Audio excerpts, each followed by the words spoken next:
Okay, fellows, so let's directly get into the review of The Last of Us Season 2. So after episode 4, I didn't want to watch the show because I genuinely did not like how they dealt with Ellie's character. So I don't know, I just didn't want to watch it honestly. I know I sound like an annoying gamer who complains about, oh, the game is better, the game did that better, this better, like when the person next to you has actually read the book and he's constantly glazing about the book. That's what I sound like, but hear me out.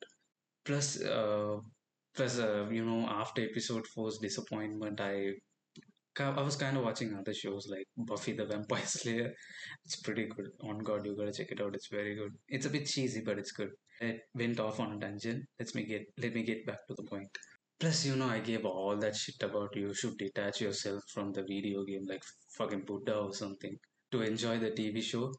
And then I was complaining about why this Ellie just doesn't feel right. But whatever I said in that video, I was being very honest about it.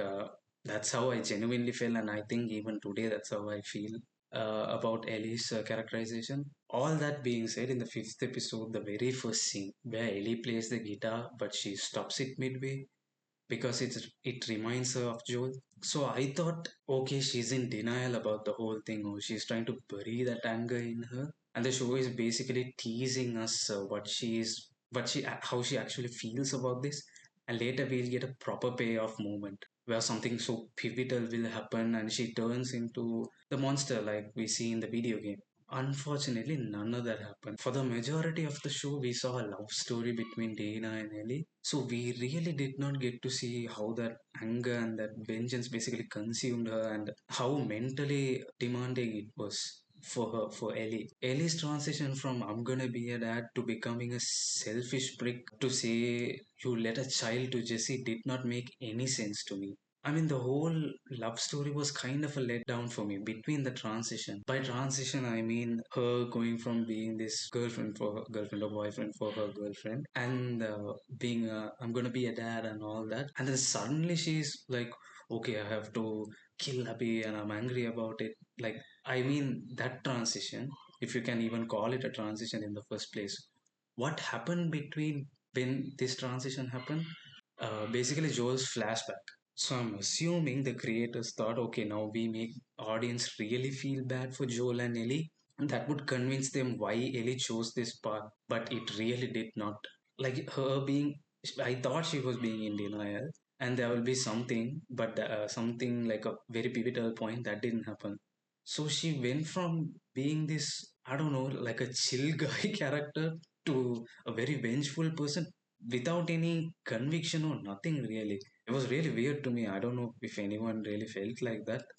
Plus, Ellie as a character was just not very appealing. Like, did anyone feel like they made her a bit stupid here? Meaning, Dina had to guide her in every step of the way, and it felt like she wouldn't know what to do without her. In the games, Dina was a emotional support for her. Now, I'm not saying Dina doesn't help, of course, she does in the game. But for some reason, Ellie, I feel like she didn't do much, man. Like, what are you bringing to the table other than just hanging around, really, and killing people? What I mean is, Jesse looked way cooler and smarter than Dana and Ellie combined, dude.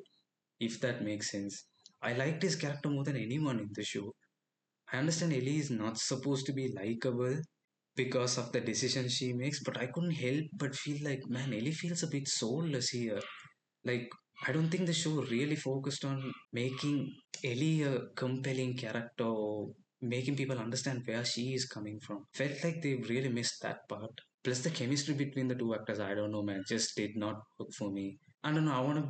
I don't want to be too harsh, but fuck, man, I just didn't feel it. I really didn't want. I didn't really feel anything. It felt like, let me just get through this so I can get to the good parts. That's what it felt like to me. Again, I don't think it's the actor's fault. I think Bella Ramsey is not the problem at all. Like I said, I don't have a problem seeing her as Ellie because this is a different iteration. So her looks has nothing to do with this. I think she's doing good with what she got. It's the way season 2 dealt with the character that's my problem. But after Jesse's entry, the show kinda picked up for me. I mean, it makes sense. Just imagine Bella Ramsey killing all these people like Ellie did in the video game. That wouldn't have made a lot of sense, but him being there and then him helping them made a lot of sense to me. No way Ellie and Dana can survive all that alone. Here and there, the small tweaks they did for the conviction of the story, I thought that was really well done. Okay, this is where I'm gonna stop with all the bad things and bad things about the show, because I think the rest of the elements in the show really worked for me. Like I said,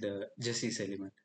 I mean, think about it. If they had taken the same route of Ellie killing half of Seattle, let's be very honest, everyone would have laughed at it.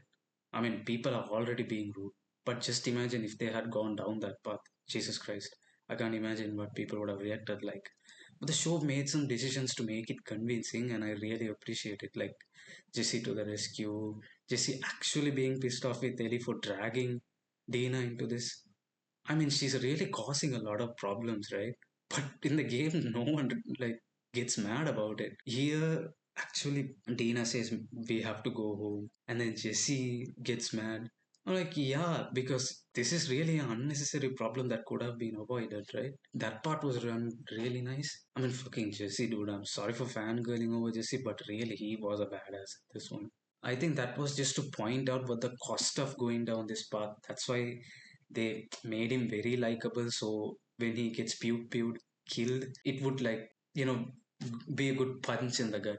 And it really was, because when he was walking towards that door, I was thinking to myself, man, do not go there. I know exactly what's going to happen, but it did happen. And weirdly, he fell and looked the exact same way like he did in the video game. It was really weird. Even the porch scene, I think the way the show teased in the first episode and how it paid off in the sixth episode was really smart. Especially in the beginning of the episode, I was wondering why the fuck am I watching Joel's childhood portion? But when it paid off with that line, I hope you do better with yours. It honestly broke me. Insane payoff. Like that's how you do a proper payoff scene. Even the subtle details to show how similar Joel and Ellie are, like showing how he is selfish when it comes to Ellie and how she is selfish when it comes to Joel, was honestly such a nice touch. Joel being the guy that he's able to make decisions that's necessary, and how they react to it, all of them were nice. I mean, that I feel like that those are the gaps the game left, and here they somehow filled it in a good way, and those were really nice. That's where this show stood out for me, the way they really show the hypocrisy of people, and not everyone has a good side, and not everyone has a shitty side to them as well. Like how Ellie gets angry with Jesse for letting a kid die, and the kid basically says, "Yo, get that girl's kidney out" in the very next scene.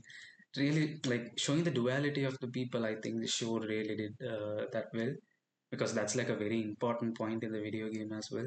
No one is good and then no one is bad. You will get to know more about that in with Abby's flashback, because that's like the whole point of Abby's flashback. The sports concept, I don't know how I feel about it. Honestly, I just really do not care at this point. I thought the show was gonna take another route, how it spreads when they make out. Like you know what I mean, right? But now they have introduced it, and I don't really have anything to say about it. They teased it. They have teased it now, and I hope we get a payoff scene. Or even if they didn't address it, I don't think I'll care too much about it.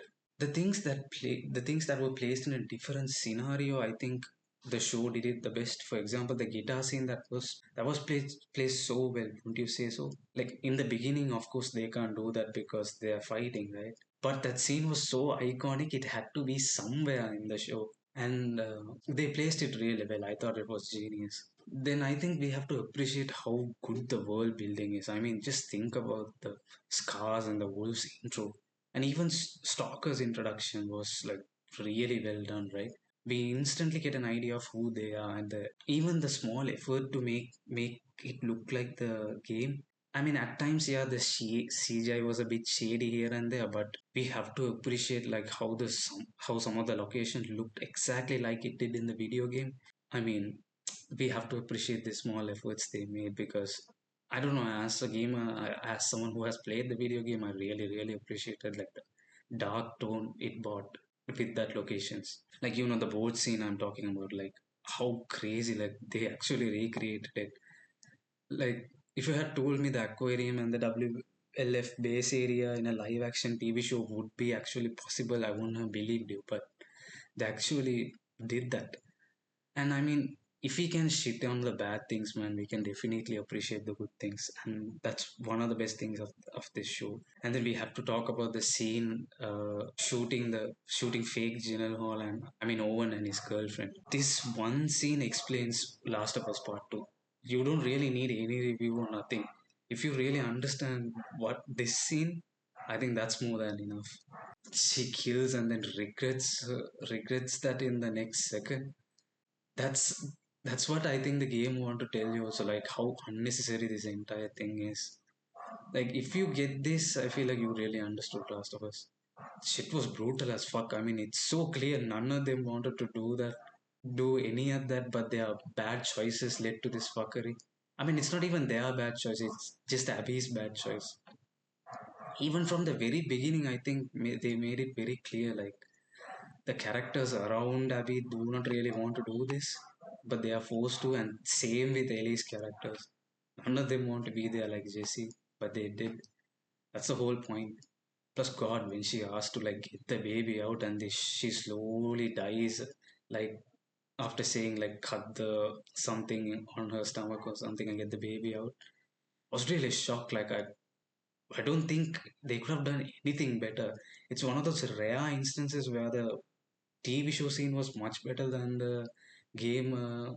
Great performance, and I just thought like that has to be my favorite scene from the entire series. It was really really good. Yeah, so overall, I think this is a mixed bag for me just because I played the video game. Because I'm constantly comparing the video game. I'm not comparing the looks or anything, but the character, the DNA of the character.